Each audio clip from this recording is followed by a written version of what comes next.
It starts with something small, a cough that lingers, a message from your boss that just says, "Can we talk?" A number in your bank account that's lower than you'd like, and within minutes, your mind has built the whole cathedral of ruin, the diagnosis, the firing, the empty apartment, the version of your life where everything you feared came true at once. You are not remembering something that happened. You are not even solving something that's happening. You are being tortured in vivid detail by something that hasn't happened, and most likely never will. Seneca saw this with unusual sharpness. There are more things, he wrote, likely to frighten us than to crush us. We suffer more often in imagination than in reality. Your body cannot tell the difference between a catastrophe and a convincing thought about one. The same racing heart, the same dread, the same sleepless hours. So the anxious mind runs the disaster in advance, again and again, and calls it preparation. It is not preparation. It is suffering the thing before it arrives, and often instead of it ever arriving. Here is how the Stoics learned to break the spiral. The first tool is counterintuitive, and it is the master key. Look directly at the worst case. The Stoics call this premeditatio malorum, the premeditation of adversity. It sounds like it would make anxiety worse, and it does the opposite for a precise reason. Catastrophizing thrives in fog. The mind gestures at something terrible and then flinches away, so the fear stays vague, formless, infinite. Name it instead. Say the actual worst thing out loud. I could lose the job. Then, and this is the part the anxious mind refuses to do, keep going. And then what? I'd update my resume. I'd cut expenses. I'd ask for help. I'd be frightened, and I would handle it the way frightened people have handled worse for all of history. The catastrophe you look at squarely almost always turns out to have a flaw. It's the one you refuse to look at that seems bottomless. The second tool is to separate possibility from probability. Anxiety is a con artist that trades on a single sleight of hand.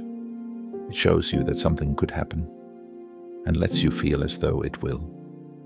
Yes, the cough could be serious. It could also be a cough.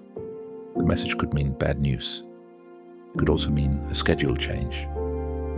The Stoics were relentless realists.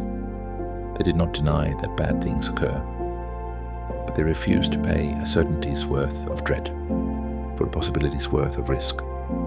Ask of each fear, not "is this conceivable?" but "is this likely?"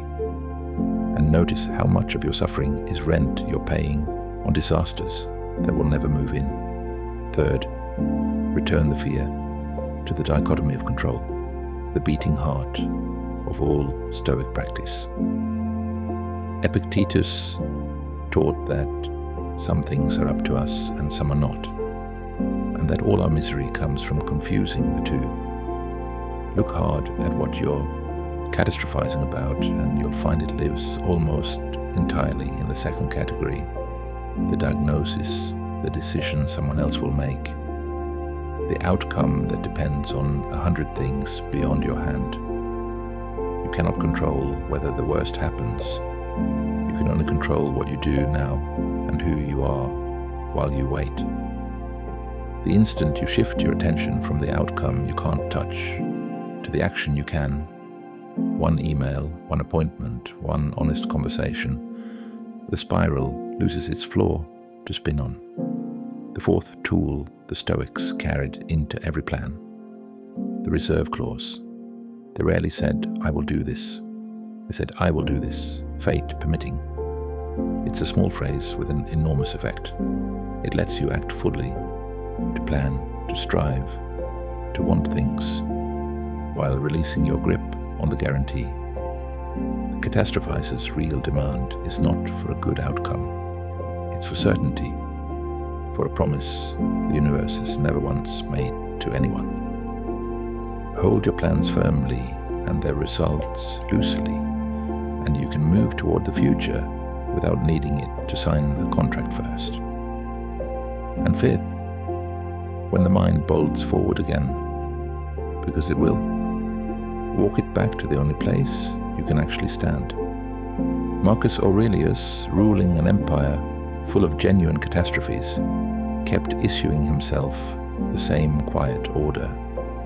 Confine yourself to the present, not because the future doesn't matter, but because the future is precisely where you have no power to act. You can only dread it. This moment, this hour, this breath, this one next thing in front of you is the entire territory of your control. Anxiety is almost always a mind that has left the present and gone to live in a disaster that isn't there yet. Bringing it home isn't avoidance. It's returning to the only ground on which anything can actually be done. So there is the discipline. Look the worst case in the eye and find its flaw.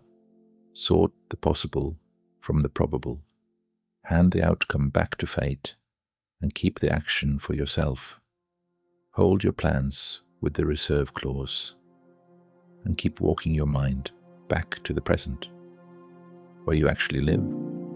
Will the what if ever stop firing?